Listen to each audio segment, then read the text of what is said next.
क्या आपको पता है जब एक बच्चा मृत्यु लोक में जन्म लेता है तो उस समय उसकी स्मृति शून्य होती है। उसको किसी भी चीज का पता नहीं होता, वह ना ही जानता और ना ही किसी को पहचानता। वह बच्चा माँ के गर्भ से निकलकर जब भी बाहर आता है तुरंत ही रोना शुरू कर देता है, पर यह बात हमें नहीं पता होता कि वह ऐसा तकलीफ में होने की वजह से करता है या कोई और वजह है। क्या आपने भी कभी सोचा है बच्चा जन्म लेने के तुरंत बाद रोता क्यों है? उसके पीछे की असली वजह क्या है? हिंदू धर्म शास्त्र के अनुसार वैसे तो इसके पीछे एक पौराणिक कारण है जिसका विवरण विष्णु पुराण में मिलता है और इस्लाम में भी इसका एक कारण बताया गया है, लेकिन सच्चाई क्या है यह हम सब जानना चाहते हैं। बच्चे के जन्म लेते ही रोने के कारण को विज्ञान एक सहज और आवश्यक तर्क मानता है, तो चलिए सबसे पहले हम बच्चे के रोने के कारण को वैज्ञानिक दृष्टिकोण से समझते हैं।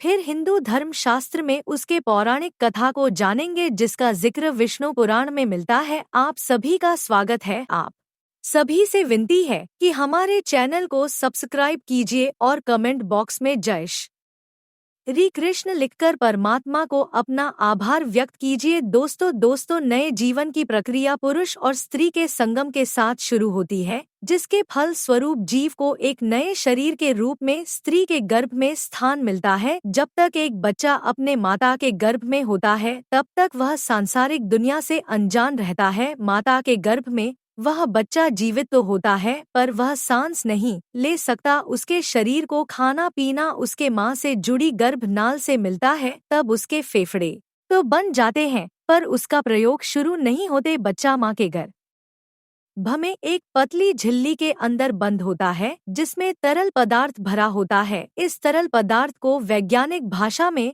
एमनियोटिक फ्लूइड कहा जाता है। यही तरल पदार्थ बच्चे के मुंह, श्वास नली और फेफड़े तक पहुंच जाता है, लेकिन जब तक बच्चा मां के गर्भ में रहता है तब तक इस तरल पदार्थ से बच्चे को कोई नुकसान नहीं होता, बल्कि इसी तरल पदार्थ की वजह से बच्चा मां के गर्भ में सुरक्षित रहता है। प्रसव की क्रिया मां और बच्चे दोनों के लिए कष्टदायक होती है। बच्चा बहुत सक्रिय मार्ग से निकलकर दुनिया में आता है और उसके आसपास का माहौल बदल जाता है। अब बच्चे को जीवित रहने के लिए सांस लेने की जरूरत होती है। बच्चे के फेफड़े पहली बार काम करना शुरू करते हैं, लेकिन फेफड़े में वही तरल पदार्थ पहले से भरे होते हैं जिसे बाहर निकालना बच्चे के स्वास्थ्य के लिए जरूरी होता है। इसीलिए डॉक्टर बच्चे की डिलीवरी होते ही गर्भनाल को काट देते हैं और बच्चे को उल्टा करके उसके मुंह से इसी तरल पदार्थ को बाहर निकालते हैं।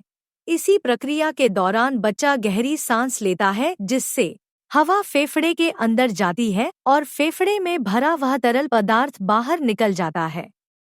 इसीलिए बच्चे का रोना बच्चे का स्वस्थ होने का परिणाम है। अगर बच्चा खुद से नहीं रोता तो डॉक्टर बच्चे की पीठ पर हल्के हाथ से थपकी लगाते हैं और उसे रुलाने का प्रयास करते हैं जिससे फेफड़ों में हवा जा सके और तरल पदार्थ बाहर आ सके। दिमाग को सही ढंग से काम करने के लिए और बच्चे के शरीर को पूरी तरह से काम करने के लिए ऑक्सीजन की जरूरत होती है। जिन बच्चों के फेफड़े से तरल पदार्थ नहीं निकल पाते उनके फेफड़े में पर्याप्त हवा नहीं पहुंच पाती है। ऐसा होना बच्चे के जीवन के लिए खतरा साबित होता है और दिमाग को पर्याप्त ऑक्सीजन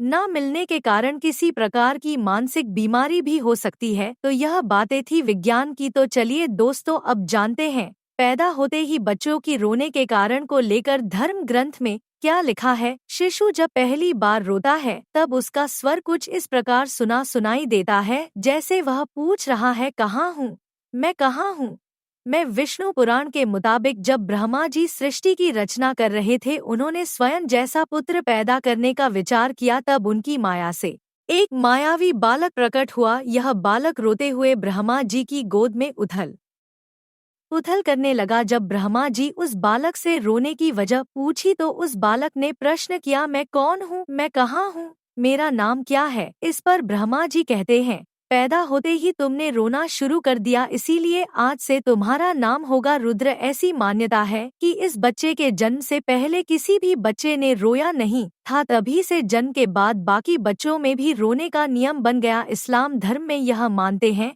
कि बच्चे के जन्म लेते ही शैतान उसके पास आता है और शैतान के छूने से ही बच्चा जोर जोर से रोने लगता है। इसीलिए ऐसी मान यता है कि जब बच्चे की पैदाइश हो जाए तभी उसके दाएं कान में अजान और बाएं कान में इमामत पढ़नी चाहिए, ताकि बच्चा शैतान के डर से महफूज रहे और पैदा होते ही अपने परवरदिगार का नाम सुन ले। क्या आपके मन में भी यह सवाल आए थे कि बच्चे पैदा होते ही रोते क्यों हैं, और क्या आपको इसकी वजह भी पता थी? कमेंट बॉक्स में ज़रूर बताएं। और अगर आपको इस विषय से जुड़ी कोई भी जानकारी चाहिए तो आप हमें कमेंट बॉक्स में पूछ सकते हैं। आशा करते हैं आपको हमारी वीडियो अच्छी लगी होगी। वीडियो को लाइक करके चैनल को सब्सक्राइब जरूर करें।